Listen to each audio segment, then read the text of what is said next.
C'est l'heure de retrouver notre envoyé spécial du net, Jean-Marc Manac. Il est où, il est là. Hello Jean-Marc. J2M pour certains. Hello. Ça va? Yes. Tu vas bien? Ouais. En forme? J'ai trouvé un truc rigolo. Alors cette semaine, donc, tu vas nous parler de cette encyclopédie sur Internet, Wikipédia, hein, c'est ça? Ouais. Mais pas vraiment de Wikipédia, juste de bras cassés qui savent pas vraiment bien s'en servir. Regarde ça. Raconte. C'est mignon, quelqu'un de la mairie de Puteaux a bidouillé la page wiki sur le maire cet été. Donc ça, c'est un IP tweet. 37 58 153 161. Ça te parle, tu comprends? Bah ça, j'ai compris que c'était un tweet de Mac Inside, c'est ça? Ouais. Et en fait, ce qui se passe, c'est que quand tu vas sur Wikipédia, donc là on est sur la page de la maire de Puteaux, Joël Caldireno, la majeure partie des gens lisent la fiche, ce qui est écrit. Alors il dit quoi ce tweet? Attends, reviens sur le tweet parce que... Il dit... Attends, reviens C'est sur le- mignon, Alors, quelqu'un de la mairie de Puteaux a bidouillé la page wiki sur la mer cet été. IP 37 58 100. Tu sais ce que c'est une IP?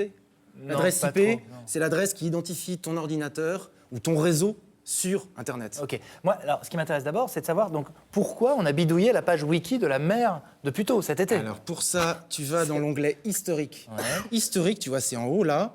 Là, tu cherches à savoir ce qu'on a bidouillé sur sa fiche. Hein. Là, je cherche à regarder l'historique. Accrochez-vous, vous allez savoir.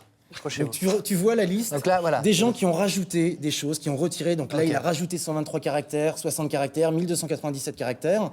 Et on voit que en juillet dernier, Qu'est-ce qu'on voit, dis donc? il y a dis donc. une adresse IP 37 58 Avec 153 grosse activité 161 à la mi-juillet, grosse activité qui a sur la fiche Wikipédia de la maire de Puteaux. retiré 1910 caractères. Quand tu regardes quels sont ces 1910 caractères qui ont été retirés, tu t'aperçois que c'était un paragraphe qui expliquait qu'en octobre 2011, Ouais. la maire de Puteaux avait envoyé des agents municipaux racheter tous les exemplaires du Canard enchaîné dans tous les bureaux de presse de la ville, parce que Pourquoi le Canard enchaîné avait révélé que la maire de Puteaux avait caché plusieurs millions d'euros dans un paradis fiscal. Et donc elle voulait pas que ses énorme. administrés le sachent. D'accord. Et ça, cet événement malheureux pour la maire, apparaissait dans sa fiche Wikipédia. Ouais.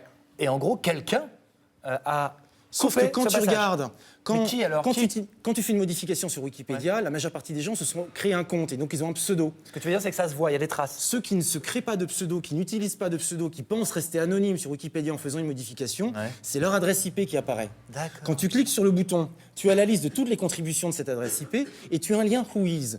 Whois, en fait, c'est une base de données décentralisée qui permet de savoir à qui appartient un nom de domaine ou une adresse IP. Et quand tu regardes à qui appartient l'adresse IP en question, mérite plutôt. D'accord. Donc, la mairie de Puteaux, Caviarde, censure, petit coup de ciseau censure. sur la fiche Wikipédia de son maire. Ouais. Sauf que ça se voit, ça laisse des traces. Et le pire dans cette histoire, c'est que quand tu regardes, en fait, cette modification, elle avait été faite à 9h56 Ouais. Donc, par la mairie de Puteaux. par la mairie de Puteaux. trouvais À que c'était pas très sympa pour 9h59, le maire. 3 minutes après, Ouais. tu avais un Wikipédien qui annulait la modification. C'est-à-dire Parce qu'en un fait, sur Wikipédien, c'est quelqu'un qui peut rentrer dans Wikipédia. C'est un utilisateur régulier de Wikipédia. Et en fait, sur ces pages, typiquement comme celle de Joël Caldireno, les pages qui sont souvent sujettes à censure ou à bataille, ce qu'on appelle une guerre d'édition dans le vocabulaire de Wikipédia, eh ben, tu peux t'abonner, recevoir des alertes. Et donc, dès qu'il y a un contenu important qui est modifié sur Wikipédia, Il revient. les Wikipédiens sont alertés, ils vont vérifier est-ce que la modification est légitime ou pas. Non. Donc, c'est une censure qui a duré 3 minutes, sauf qu'elle restera gravée à jamais dans les archives de Wikipédia, plusieurs blogs ont relayé cette information, plusieurs personnes ont relayé ce tweet, et ça finit à la télé. D'accord. Bravo, Jean-Marc. Faut pas faire n'importe quoi. Vraiment bravo. Passionnant. Le droit à l'oubli donc n'existe pas en fait sur C'est pas le Wikipédia droit à parce l'oubli, que c'est de la transparence. Ouais. C'est une action de censure qui vient d'une municipalité. Donc le fait que la maire a essayé de cacher à ses ça administrés se voit tout de suite. qu'elle avait un compte de plusieurs millions dans un paradis fiscal, c'est une information. Le fait que la maire essaye de censurer cette information sur Wikipédia, c'est aussi une information. Il aurait mieux fait de rien faire parce qu'on n'en parlerait plus aujourd'hui. Elle aurait mieux fait de rien faire, ou au moins de se créer un pseudo. Si elle avait créé un pseudo, l'adresse IP serait pas restée. Mais c'est des bras cassés. C'est entendu, Jean-Marc?